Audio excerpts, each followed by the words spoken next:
Conor McGregor, where do we start? Yeah, I wanted to make a video that was just a bit different than what I normally do because I'm normally doing interviews with people and stuff, which is great. But over the past weekend, I thought it would be kind of cool to do a video on Conor because I love MMA and I'm a Conor fan. Um, After the weekend, some of the things he said, that's quite difficult.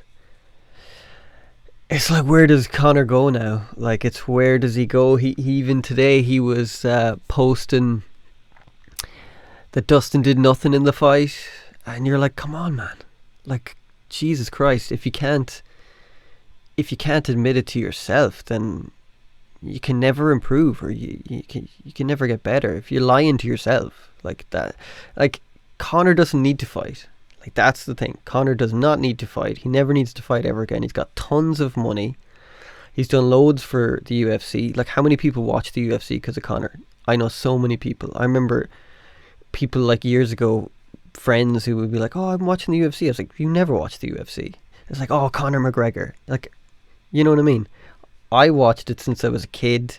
You know, if you said to most people, "Do you know Chuck Liddell?" who were casual fans, they wouldn't have a clue. But you say Conor McGregor, everyone knows Conor McGregor. Like, everyone. And, you know, he's always going to have his place in history. He's the first two-time champion. He did amazing things the way he knocked out Aldo. His Eddie Alvarez fight was just a clinic. It was amazing. But there's a Conor before Mayweather and a Conor after Mayweather. And that's the difference. Because the Conor after Mayweather, he's yes men all around him. No one's going to tell him no. No, his camp, you know, when you're training, your coach tells you when to train, you know. But Conor is the boss, and you can't be the boss. You know, you need to be in there and training with savages. And like, I don't know, is Conor training with savages? I don't know. But Dustin Poirier is down in American Top Team, and he's training with like Masvidal, and those dudes are killers. You know, they're fucking killers. And, you know, like, building your own gym and being in Dubai and all this bullshit, like, because that's what it is. It's bullshit. You can't have a hunger lying on yachts, and you just can't. It's like I seen a podcast today, and with Adam Catterall and Nick Pete, and me and my brother had this conversation before of that. He needs to do the Rocky 3 thing. And they were saying it as well. He needs to do the Rocky 3 thing. But we said it about, I'd say everyone said it, but we were talking about it before this fight. We were like, he needs to do Rocky 3, and he ain't doing no Rocky 3. Unfortunately. You know, that's a sad reality of it. And it's like, where does he go from here? Like, who does Conor fight now? Because everyone in the top 5 are, you know, Gaethje. Does he fight Gaethje? Like, Gaethje's a killer. You know, Dustin, it seems, has got his number. Yeah, to play devil's advocate, the fight wasn't over. Like, anything can change. If you look at Chandler and Oliveira, Chandler was piecing Oliveira up in that first round, and Oliveira came back and won it. Now, the difference is Conor seems to capitulate when he gets hit. It's like he can't take it. Whereas you could pound Dustin's face in forever and he'd still come back. Just like Nate Diaz, like all those kind of dudes. But I think the saddest thing for me was just seeing him on the ground shouting at the end to Dustin's wife. And like, I was like, who the fuck is this dude? Because Conor's shit talk used to be kind of, you know, it was bravado and it was arrogant, but it was funny. It was never vicious. You know, he came across as like vicious and just out of his fucking mind, and you're like, bro, what the fuck, man? You know, I understand he's frustrated and everything, and probably, I don't know, Rogan probably shouldn't have put the mic in front of him, because he's obviously not going to be going, "Oh, that was great, Dustin, I'm happy," like. But, you know, on the other side, when he was shouting over, like, what else is he supposed to do? It's a weird one, that, who knows. But it's just sad to see someone who was just so at his top. After that Eddie fight, I remember thinking, this dude is unreal. Like, he's unreal. And now it's like everyone can kind of see, everyone wants to fight him because they're like, this is an easy fight for them. Whether that's true or not, that's what they think. The aura of Conor is gone. That kind of, he'll knock you out one punch. You know, that's gone. You know, that's gone. He had that in the low in 145, but at 155, I don't know. Does he have that? Like Eddie Alvarez is a small 155, I think personally, and I think Dustin's a big 155. You know, so I don't know. I just found it sad.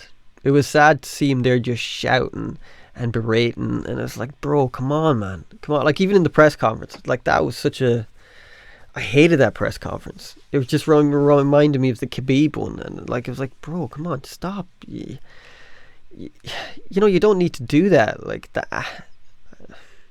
You know, I think Conor thinks he needs to be angry, or maybe he thinks that the Conor who used to be was like some sort of angry dude. Maybe he was, I don't know. But I think he was just more hungry.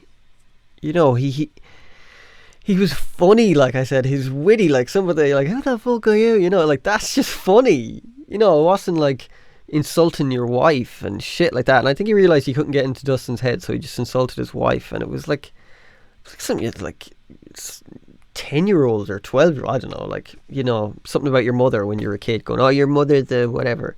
It was like that kind of shit, and it was sad. And, you know, just own your shit, man. Own your mistakes. We all make mistakes. And, you know, Conor will always come out with some excuse of like, oh, I don't think submissions count. And then he does a submission, like a guillotine. And I was like, what are you doing a guillotine on Dustin Poirier, who's just got shit good jiu-jitsu? You know, like, Dustin was never in trouble in that fight. Yeah, Conor came at the start, and did some lovely stuff. But soon, the minute Dustin hit him, it was starting to turn. And yeah, they're going to do it again. And it's going to be the same. Like, he's got a built-in excuse now. And to be honest, it's not really an excuse. He did break his I think, tibia. I think so, I could be wrong. But even today, like, he said, oh, you didn't do nothing. It's like, he did, man. Like, if you can't watch that back himself, I mean, and see his mistakes, or acknowledge that, yeah, Dustin was in the fight, but the rhetoric is like, oh, round 2, I would have just, you know, done it. It's like, fuck me, man. And he needs to go off and train. I've had this conversation with my brother many times. With Varas, GSP, get those boys in. Even like we were talking yesterday, Dan Hardy, man. Nothing against Kavanagh. Like, keep those guys there. They're loyal. They're good guys. Just bring in other people. You know, bring in other people. I think that's what Conor needs. You know, you need to be humble in the fact of, like, imagine GSP showing Conor shit, or Varas. Like, come on, man, that's fucking crazy shit. Like, you just need those things. And yeah, it was sad. It was sad because you seen the guy coming from the mountain, and what do you expect when you're out for like fucking 5 years on yachts and have watches? And well, he wasn't out for 5 years, but you know, that kind of. But whenever he fought Floyd to Khabib, yeah, and he even had better defense in the Khabib fight, which is, you know, every fight he's had since that, well, bar Cowboy, but you know, Cowboy, well, isn't on a roll lately either. So, you know, but I think Dustin's just got his number, and you know, Dustin just comes out looking cool out of this. Like, Dustin seems really sweet and cool, and Conor comes out looking like some villain at the end of a Marvel movie or a comic book movie, just shouting at him, or like, I'm gonna get you, kind of thing. And I was like, you don't need to go to that. You don't need to do that, man. Like, you know. So, like, he's done, like I said at the start, he's done so much for the sport. He's elevated the sport. He'll always be a true legend of the sport. And people can say, oh, Conor's shit fighter. No, he's not. He's never a shit fighter. He's just not the guy he was. And as a fan of Conor, people have to realise that he's not the guy he was. Like, he's got like £500 million. He's no one saying no to him. You know, he doesn't have to grind for it. Like, so unless he Rocky threes it, gets new coaches in, you know, acknowledges his mistakes, and you know, don't go into the fight the next time, or he shouldn't fight Dustin next. Whatever fight he has, he shouldn't be fighting Dustin next. Fight another fight, build up to that. You know, with Conor, you can never say never, because the dude's got serious willpower, or mindset, should I say.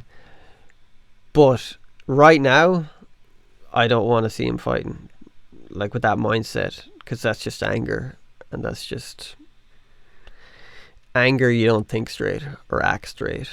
So he just needs to be. He's in great condition. He's always in great condition. I'm not saying that he looks great. He's got nutrition, so like, but there's a difference in looking great and going in and fighting somebody. It's a huge difference. But yeah, who knows where Conor goes from here.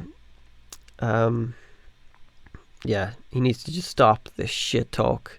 Like, be funny. But insulting people's wives, whatever else crap he says, that's just lame, man. It's just not even. It's not funny. It's disrespectful, and he doesn't need to do that. You don't need to do that to win a fight. You don't. And anyone who says, "Oh, Conor needs to be angry to win a fight," and that's bullshit, man.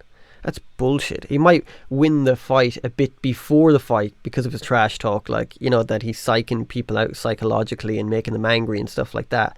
But now they know, like, now that shit doesn't work. It doesn't fly with any of them, because they kind of now know, because they've seen Conor from going from at the first Poirier fight being this super lovely guy. You look, you're like hugging each other, and then the next, "Oh, I want to kill you." I was like, what the fuck, dude? What the fuck, man? Like, Conor didn't donate that because he lost that fight. If Conor won that fight, he would have donated. That's what I think, and I think probably a lot of other people think that. And yeah, you know, he needs to come in the next time. He can say some shit to people. Everyone says shit talk. You can say you're not going to win. I'm going to piece you up or whatever. But like, just focus on your skill and that. You don't need to say all that bullshit. And I'd love to see Conor more than anyone to come back. Not more than anyone, but, you know, I'd love to everyone who's a fight fan and who've liked Conor from the start, the Conor who used to be. Everyone would love to see him to he can't return to that person, you know, because he's not that person. He's a different person. Money changes people, and lifestyle changes people. So he needs to reinvent himself. He needs to find something in him to reinvent himself. Because Conor now, angry Conor, it doesn't work, and it's not good for him mentally. And nice guy Conor, I don't know, was that an act? I don't know. I'm sure he's genuinely a nice person too, but, you know, but if anyone can reinvent themselves, Conor probably can.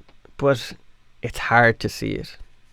It's hard to see it at the moment. And, you know, hats off to Dustin. You know, you cannot dislike Dustin Poirier. Dustin's came out looking great out of all this, and, you know, people are going to take away from Dustin because they're going to go, especially super hard Conor fans, they're going to go, "Oh, well, you know, the foot." It's like, yeah, but Dustin, like, maybe Dustin's got his number. You know, if they fought at 155 before Eddie, maybe Conor probably would have bet him. Is Conor a better martial artist? I would say yes. Yes, he probably is. But Dustin, like, that Gaethje fight, Dustin took about 1,000 leg kicks and he was still going forward. Conor, like I said, capitulates, and it's just, he can't seem to absorb it, and he kind of, you know, goes in, and yeah, look, it is what it is. But I just thought I'd make this little video, and look, we can never know, and everyone's an analyst in their own head, and everyone thinks they know the truth, but only he knows. Like, only he knows um, if he should be fighting again, and what level he can fight to again. Like, really be honest with yourself. Like, don't go, oh, I didn't lose that fight and this. Like, come on, man. You know, just he needs to take a look at himself and be honest. Because, like, within that honesty, maybe he'll find something that he can build from, you know? So that's my take on it. You know, people might disagree. I don't know. Don't give a shit. That's my opinion.